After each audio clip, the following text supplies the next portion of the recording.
Ravie de vous avoir en ligne, Alexandre et Trina, merci beaucoup. Merci à vous. Je sais pas, je vais dans le vif du sujet. C'est par rapport à votre mari, c'est ça?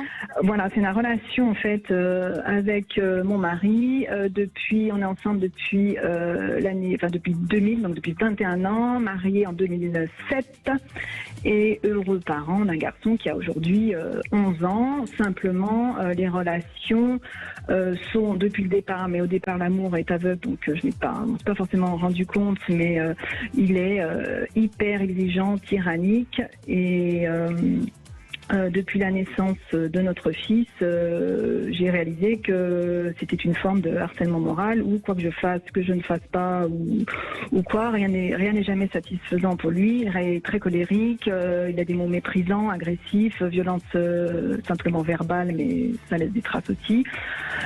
Donc j'ai fait un certain nombre de travail sur moi aussi pour voir comment, comprendre que c'était pas forcément de ma faute. D'accord.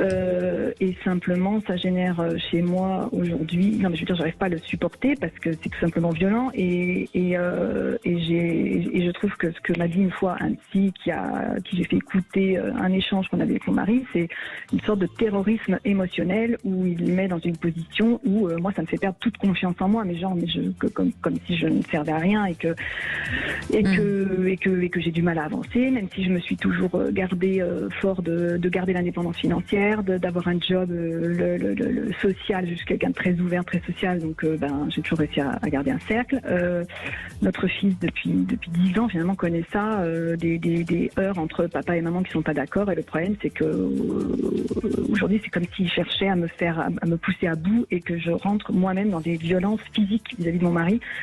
Donc ça me questionne beaucoup. J'ai fait beaucoup de démarches pour le quitter d'une part, mais je suis toujours revenue et j'arrive pas à casser ce lien, même si en moi je suis pratiquement persuadée que c'est pas vraiment l'amour il y a quelque chose en lui qui va au-delà du raisonnable et voilà.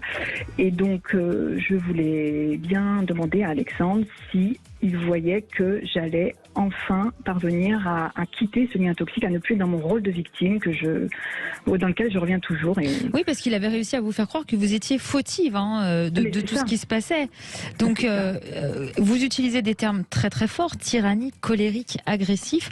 Concrètement, il vous disait quoi par exemple? Il vous rabaissait physiquement? Comment ça se passait? Mais alors pas physiquement justement, c'est pas une catégorie qu'il utilise, mais c'est partisan du moindre effort, utilise ce que tu as entre les deux oreilles, faut être con pour, abruti, mais parce que j'ai toujours un truc que j'ai malencontreusement mal fait, j'ai pas fermé une fenêtre, j'ai pas ouvert le chauffage quand il fallait, c'est sur des trucs en plus complètement idiots.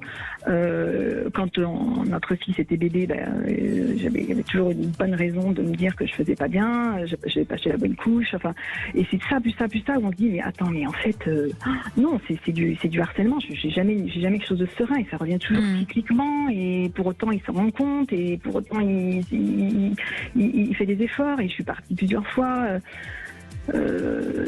Vous êtes revenu de vous-même ou c'est lui qui a réussi à vous convaincre de revenir?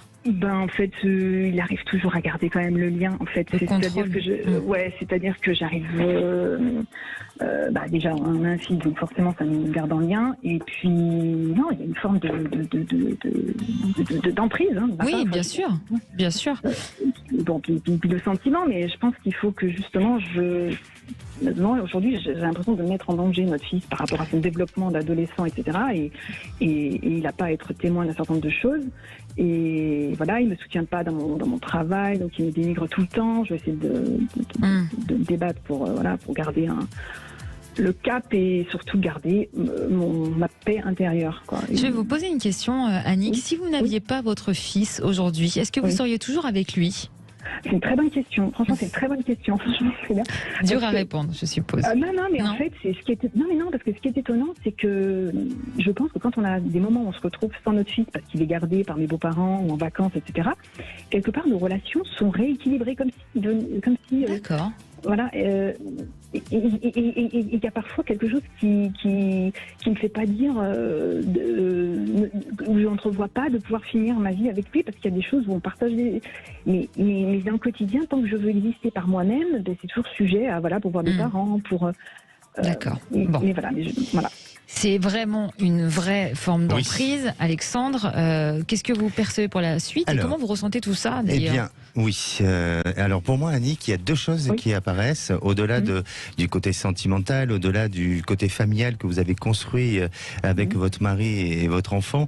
Il y a deux choses qui semblent apparaître. Il y a l'aspect familial sur lequel votre mari a été en réaction, c'est-à-dire peut-être au travers de votre famille, au travers de vous face à sa famille, où lui, il semble être en réaction. Et puis, il y a l'aspect matériel qui semble ressortir aussi. C'est-à-dire que, pour moi, votre vie de couple, vous l'avez construit, bien sûr, avec des sentiments, et je ne porterai pas de jugement sur la manière dont vous avez construit votre histoire, mais on dirait qu'aujourd'hui, et vous allez me dire si c'est le cas ou pas, mais on dirait qu'aujourd'hui, vous avez peur aussi de l'aspect matériel, de l'avenir matériel ou de la construction future, éventuelle et matérielle.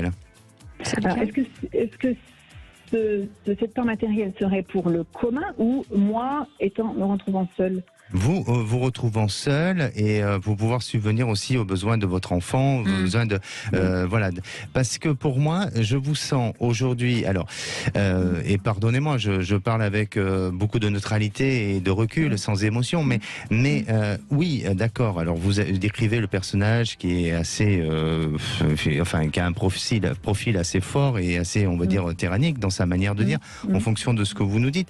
Mais ce que je ressens, c'est que aujourd'hui, si vous étiez dans une assise matérielle, je vous sens déjà, enfin, vous auriez pu passer le cap et franchir le cap, vous voyez. Donc, pour moi, il y a ces deux aspects qui semblent être des aspects bloquants et freinants, c'est-à-dire qu'il y a eu quelque chose de toxique au niveau familial qui a mis en difficulté votre relation de couple et la confiance qui a été donnée. Et puis, aujourd'hui, il y a quelque chose qui vous bloque sur le côté et l'aspect matériel des choses. Donc, ce que j'aurais tendance à dire, parce que votre questionnement, c'est de savoir quelle est l'issue de tout ça et est-ce que je vais en sortir, j'imagine bien, c'est de vous focaliser sur le côté professionnel pour consolider l'aspect matériel et de devenir autonome, parce que vous avez un souci d'autonomie, pour moi. Bah oui, mais c'est pas faux. J'ai un salaire à mi-temps, mais simplement, en fait, par contre, pour me protéger financièrement, j'ai investi à mon titre personnel dans un appartement qui me donne cette échappatoire, entre guillemets, ce refuge dans lequel je vais de temps en temps. Mais il est vrai que au quotidien, c'est compliqué parce que plus les charges, plus trucs, moi c'est ça. Ouais. C'est très bien d'avoir fait déjà cette démarche de pouvoir avoir quelque chose en backup, quoi. Mais totalement, et c'est pour ça que votre histoire, il y a eu le sentiment, mais elle s'est construite aussi en compétition ou en rapport avec le côté matériel des choses. Et aujourd'hui, vous êtes face à un dilemme et face à une fragilité, face à une difficulté vis-à-vis de ça. N'ayez pas peur de l'avenir, n'ayez pas peur. Vous avez conscience de qui est votre mari, de ce qu'il est capable de faire, de la manière dont vous êtes attaqué, j'en perds mes mots, mais focaliser, donner toute la puissance sur le côté professionnel, même s'il faut peut-être, je dis pas de changer de métier, mais peut-être de compléter quelque chose pour que matériellement et financièrement vous gagnez en autonomie. Et là, vous verrez que vous allez prendre vos décisions et que plus rien ne vous arrêtera et que personne ne pourra vous influencer sur votre pensée. Parce que vous percevez que ça va... Oui, merci Prida. Ça va se terminer, c'est ça? Vous pensez qu'elle va pouvoir prendre un chemin seule? Et oui. C'est pour ça que vous devez préparer votre avenir et je vous incite pas à le faire, bien entendu, au contraire. J'aurais tendance à dire, et il faut déjà passer, quand vous êtes dans des situations de blocage, des difficultés comme ça, il faut passer d'abord, dans un premier temps, peut-être à faire une thérapie de couple pour essayer de voir ce qui va et ce qui va pas. Mais vous savez, généralement, les thérapies de couple finissent par une séparation. Souvent, c'est le cas. On espère que ça vous a éclairé, que ça vous a aidé, Annie. Merci merci à vous et je ne manquerai pas de vous tenir informé. On l'espère. Merci beaucoup pour votre témoignage. Ça va parler à beaucoup de monde, j'en suis sûre. Merci à vous. Merci Annie. À bientôt. On passe maintenant rapidement, Alexandre, à l'ange du jour.